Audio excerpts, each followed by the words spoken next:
So I'm going to do something a little different today. I'm going to tell you a story, my story. It's about how I got into astrology, how I live by the moon, and what I've learned, not just from books and apps and astrologers, but from real life experiences, the kind that don't lie. If you like this kind of deep, soulful content, don't forget to hit that subscribe button. I'm trying to get to 50 subscribers so I can go live sometimes and even start doing a podcast. So if you vibe with this, help a girl out and hit that button. All right, here we go. I've always been a little different, not in a bad way, just tuned in. Like I'd feel people's energy before they spoke, know who was lying, who was hurting, who was hiding. And when I was younger, I didn't have the words for it. I just knew stuff.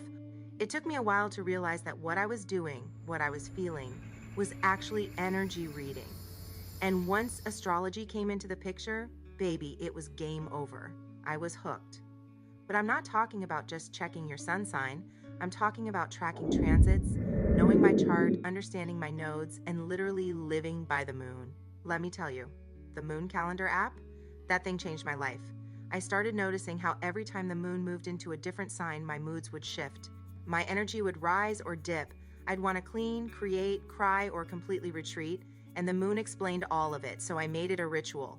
Now I check the moon phases before anything important. If the moon is void, of course, I don't schedule nothing. No meetings, no appointments, no serious conversations, because when you work with the moon, life flows. When you ignore it, that's when things get weird. I've learned a lot of this through my own life, but I've also followed some incredible astrologers. Molly McCord is one of my favorites. Her delivery is so grounded, and she always makes me feel like I can ride the wave no matter how crazy the skies are. Then there's Meredith from Soul Navigation. Her style is totally different, fiery and raw and honest, and I need both energies in my life. Molly helps me stay calm, Meredith helps me face the fire. And then there's me, living it, feeling it, breathing through every retrograde and rebirth. I met someone in the middle of all this. Let's call him Johnny. Johnny is one of those people whose mind just works differently. He's younger than me, but his insights are like old soul status. We started talking about astrology, and the conversations would just unfold. He helped me look at my own chart in new ways, and honestly, he's helped me see the blind spots. The stuff you don't always want to face, but you know you have to. That's the gift of a true connection. I've taught him a lot about the moon, the nodes, the outer planets, and he's shown me how to zoom out, to look at the whole picture.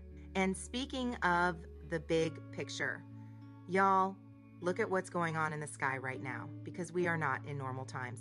Let's start with Pluto in Aquarius. This is historic.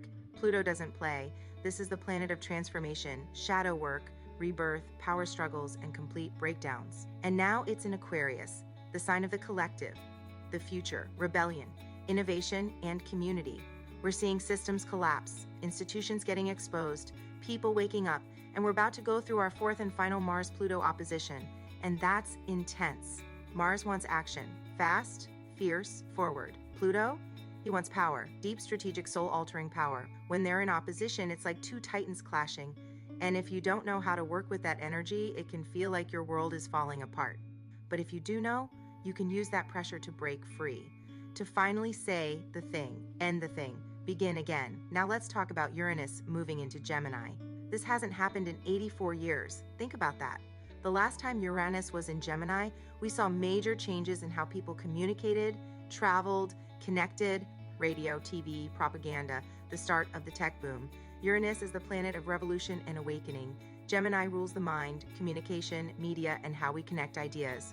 This is going to change the way we talk, the way we learn, the way we write, tweet, post, teach, argue, even flirt.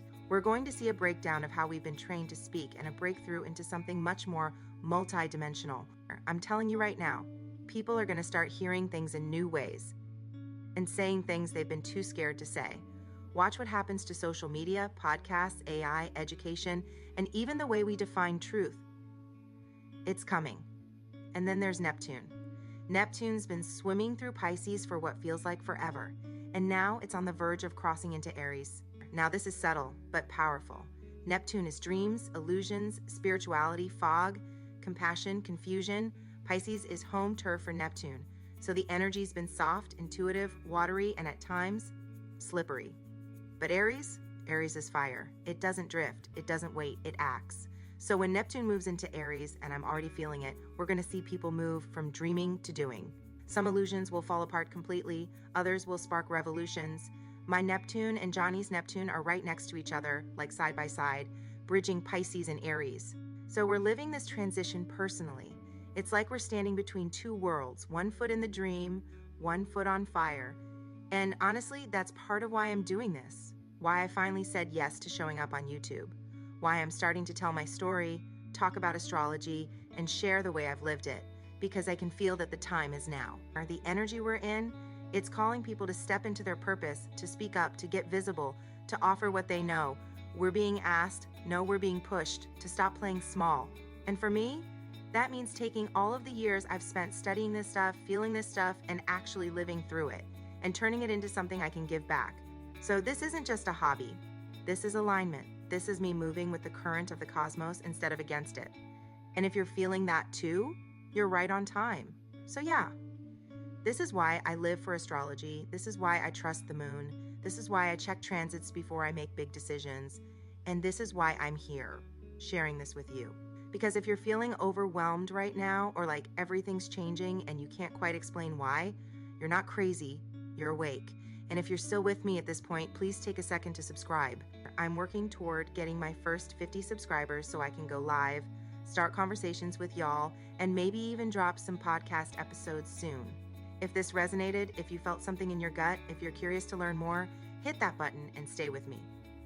There's so much more to say, so many layers to explore, and I've got a lot more stories to tell.